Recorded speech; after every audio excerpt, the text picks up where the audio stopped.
It's June 2017, and 22-year-old Richard Ragland is with his friends at Foster Falls State Park in Tennessee. Richard loves the outdoors and often records his adventures using a GoPro camera. However, when he goes swimming underneath a waterfall in the park, he never comes back up. His panicked friends don't notice he's missing until it's too late, and by the time they reach him, there's nothing they can do. The authorities search everywhere for the young man's lost GoPro, but never find it. 2 years later, a YouTuber who goes by the name Rich Aloha is scuba diving in Foster Falls when he makes a life-changing discovery.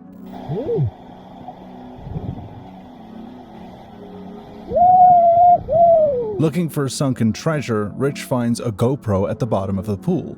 Its screen is smashed and it's obviously been there for a while. At first, Rich doesn't understand the importance of what he's just found. However, Rich later removes the SD card and is amazed to find that it still works. After years buried in the sediment at the bottom of the waterfall pool, the SD card preserves footage of a young man's last moments. It's Richard Ragland, the 22-year-old who drowned in that very spot just 2 years earlier. The footage shows Richard enjoying himself with his friends, but according to Rich Aloha, it also shows the young man mere moments before his death. That was from 2017 of an African-American male, that it might happen to have been that guy. I was going through the footage and sure enough, and I just said, oh my God, this is the guy. Although watching this part of the footage was disturbing for Aloha, he went online with his discovery and managed to find Richard's family, who were grateful to get some closure for the discovery of their son's lost GoPro. I've been thinking something sketchy's been going on in my apartment complex for some while now because they say the building's full, but I never see anyone here. A few years ago, Cody, a lawyer from Atlanta, moved into a new apartment. At first, everything seems good. It's a nice building, the apartments are modern, and the rent is decent. But after a while, Cody can't help but notice how quiet the neighbors seem. The more time that passes, the more Cody gets a weird feeling about the apartment complex. Normally, having quiet neighbors wouldn't be anything to complain about, but Cody can't shake the feeling that something isn't quite right. In fact, he eventually realizes that he's never actually seen any of the building's other residents. One day, Cody comes home and discovers something really strange. I've been thinking something sketchy's been going on in my apartment complex for some while now because they say the building's full, but I never see anyone here. And now let's talk about Chinese menus. I watched the guy put these up. He did it on Friday. It's now Sunday. Are you really telling me people live here, but no one on my floor has come in or out of their building in 3 days? Like, what is going on here? When Cody signed the lease for his apartment, he was told that the building was a popular place to live, with hundreds of residents. Part of the last 4 years. That's right, they say the property is fully 100% booked to capacity, but I am in fact the only person that resides there. But after noticing takeout menus still wedged in apartment doors days later, Cody begins to question just how true that really is. It seems crazy, but he says it feels like he's the only person actually living in the entire apartment complex. A few days later, Cody records an update, showing that the menus are still there. We're now on day 5 of Does Anybody Live in My Building? Menu, still there. Still there. And there. And you guessed it. I mean, like, this one's gone, but that one's still there. And I mean, I don't get it, because I live in a nice part of town in a demandable market, and my building is a good building, especially for the price. So, like, how are they vacant? Or does everybody just go on vacation for weeks at a time? I need answers. The hashtag MenuGate began trending on social media, leading viewers to speculate about what might be happening in Cody's mysterious apartment building. Several viewers suggested that this could be a case of money laundering or a way to inflate the price of property in the area. As one said, keep most of the units empty so you have no maintenance on them. Deposit your illicit money as though the units are actually rented out. It's a common way to launder money. Another said it's how they artificially inflate prices. They create a shortage of apartments. There are documented cases like this where apartments are kept empty to launder money and inflate prices. So this argument makes sense, but the next update that Cody posted left viewers scratching their heads. Park here are people that live on my floor, and like there's more cars here than there are apartments. Closer inspection, some of these cars don't look like they've moved for a while. Okay, we're gonna check the other floors. It's again plenty of cars, but also that's been there for a minute. This one too. Like, We're on the 5th floor now. It's getting a little bit empty. I mean, it is 12 o'clock on a Wednesday, but I mean, for the amount of people that are supposed to live here, there should be more cars. But also, for the amount of people that aren't here, there should be fewer cars. Quick apartment update. I got to shout because of this giant fan right here, but this one abandoned car, the tag expired in 2019. What? The plot thickens. The parking garage is full of cars, giving the suggestion that there are people living in the building. However, when Cody checks them out, they're all covered in dust, and several have flat tires. One even has a tag that expired in 2019. Another thing that just doesn't make sense to him is that there are fewer cars in the parking lot than would be expected for the number of people who supposedly live in the building. And weirder still, almost all the cars that are there are parked on Cody's floor, with very few cars parked on the other levels of the building and not a single car parked on the top level. A while later, Cody is coming home late at night when he notices something very odd. Not a single light on in a single unit. Y'all think I make this up? Like, here we are in the pool in the courtyard, and like, okay, where? Tell me where are the residents? All the lights are off, and to make things even more disturbing, many of the apartments have plastic coverings still on their locks. By this point, Cody says he's been living in this apartment complex for several years, so he thinks it's suspicious that there are locks with plastic still on them after so much time has passed. One day, Cody is heading home from walking his dog when he sees what appears to be another person at the end of a long corridor. And that's where things take a truly unsettling turn. Wait. Is that another person? Come back. I have questions. Cody chases after the person, but they seem to vanish into the stairwell without a trace. Not even the sound of their retreating footsteps can be heard. According to Cody, this isn't the first time he's seen another person in the building. There are a few staff members who seem to come and go, but this is the first time he's ever been able to catch anyone on camera. So, is Cody really the only one living in this building? Some say it's a front for money laundering or real estate fraud, but that doesn't explain the abandoned cars or the figure that vanishes into thin air. Others believe something far stranger is at play, calling it a real-life Truman Show or an experiment he's unknowingly part of. Okay, so do you understand everything that's happened here today? I mean, you understand that? Yes, I'm being charged. Yeah, and you understand it's 2 counts of first-degree for both your children. In October 2006, the Canadian Police Department received a 911 call from a woman identifying as Elaine Campione. She told the operator that she had committed a terrible crime and a unit was immediately dispatched to her address. Inside the apartment in Barrie, Ontario, they discovered Elaine Campione in hysterics. She was clearly unwell, and after arresting her, the authorities discovered a handheld video camera that had belonged to Elaine. They examined the footage from the camera, hoping that it would shed some light on why this young woman had been driven to commit such a heinous crime. This is what they discovered. August 8th, 2006. Happy birthday to you. Happy birthday to you. Happy birthday, Serena. Happy birthday to you.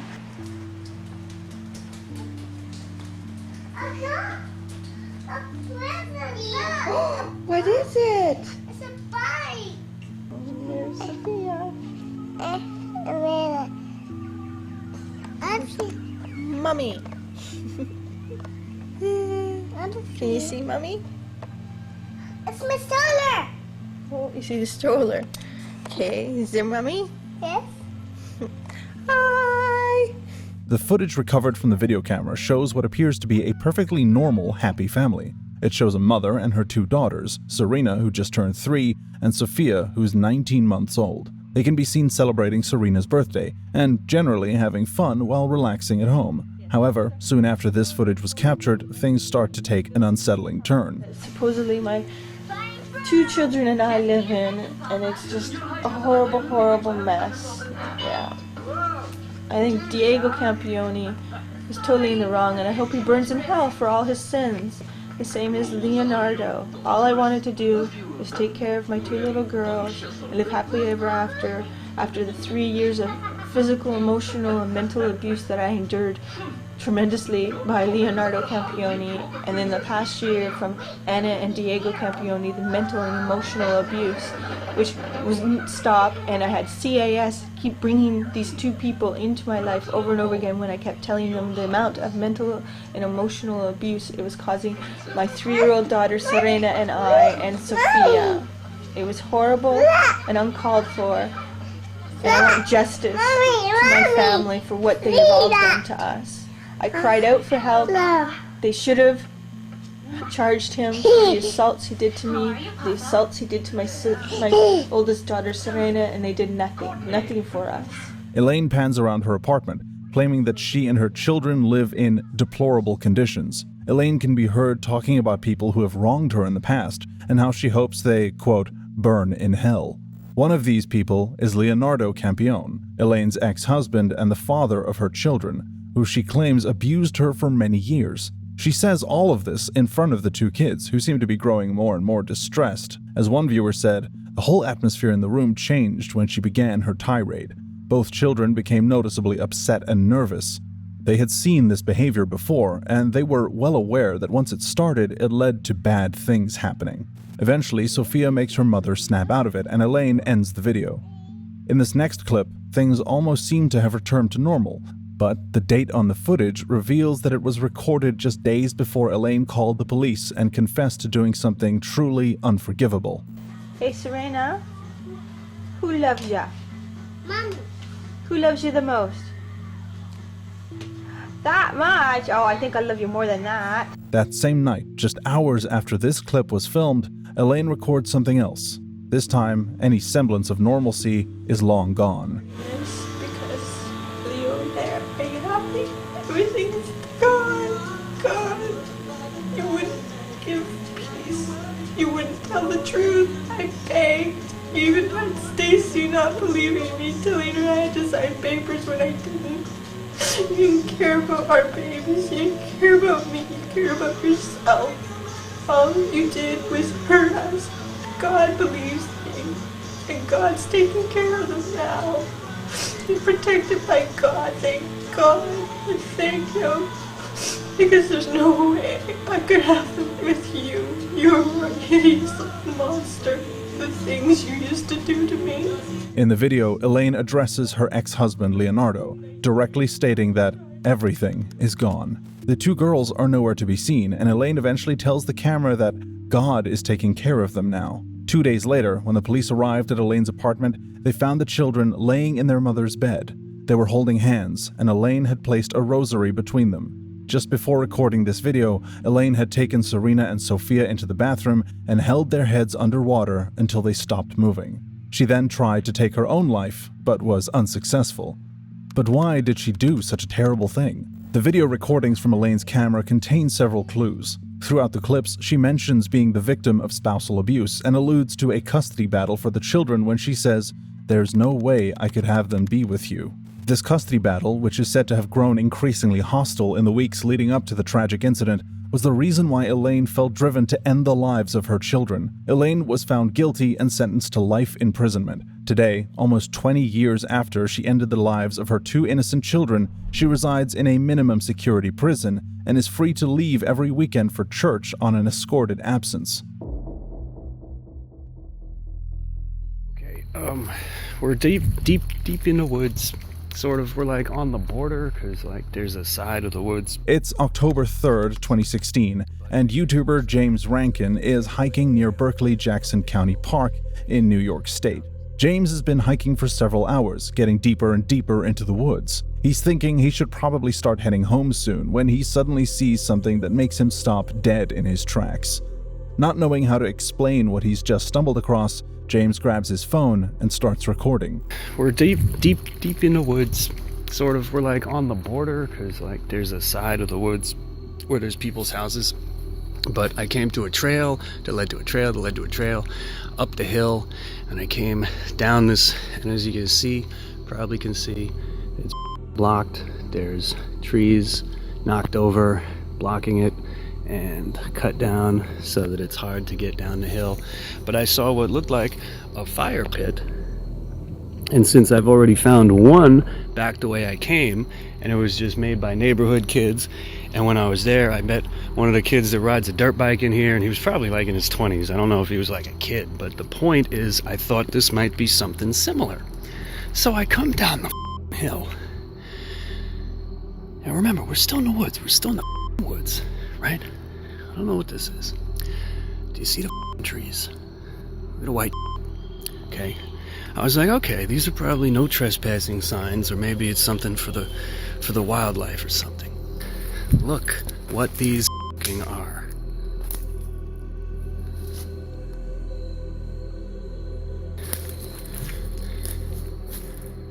What the is going on in here? These are all different people, and they're all just, this is Utah, Florida, they're all different. They're all different. Every single one. James discovers dozens of missing persons posters taped to the trees in the area surrounding a fire pit. This discovery would be strange enough in itself, but as he gets closer, he sees that the missing persons cases are from all over the United States. Many of the cases are several years old, and the posters themselves look as if they've been taped to the trees for a long time. But it gets creepier. After checking out the posters, James takes a moment to look at the area around him.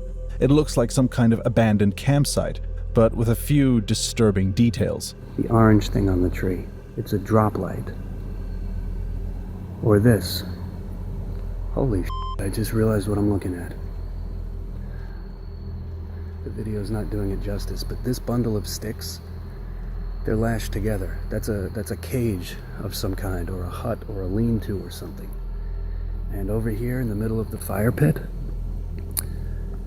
that's a shovel. There's a shovel, what James thinks looks like a cage made from wood, and a covered-up hole. Soon after making these discoveries, James hears voices and decides it's time to get out of there. He can't help feeling like he's accidentally discovered something shady, so when he gets back home, he calls the police and reports what he found. However, the following day, the police contact James and explain that the creepy campsite and the missing persons posters are all part of a setup for a Halloween party. They inform him that they will not be investigating the matter further. James, however, is not convinced. In a Facebook post, he writes, "What I want to know is, if these were Halloween party decorations, why have they been hanging there for weeks or months? Because it was plainly obvious that the stuff had been there for quite a while, and not set up recently. That's clearly the case as seen in the videos. Seems to me they're just using the time of year as an excuse, just my opinion. Also, gotta wonder just what sort of person thinks it's okay to use real missing persons posters of people's lost loved ones as party decor."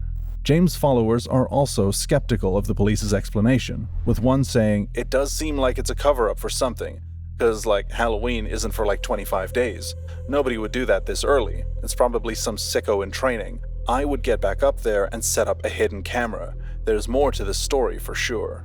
Determined to find out the truth, James decides to head back to the campsite. A few weeks later, on October 30th, the day before Halloween, he discovers that things have totally changed. Okay, first of all, I am not violating any of these no trespassing signs. I'm simply not.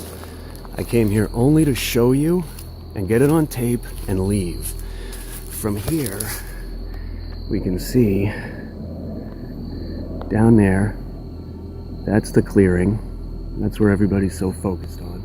I'm not going down there. So, anyway, what they've done, they printed out their own no trespassing signs. Homemade. I'm assuming these are all legally binding. I have no way of knowing, so I'm not taking any chances. But you can see, they attached them to the trees with ordinary masking tape.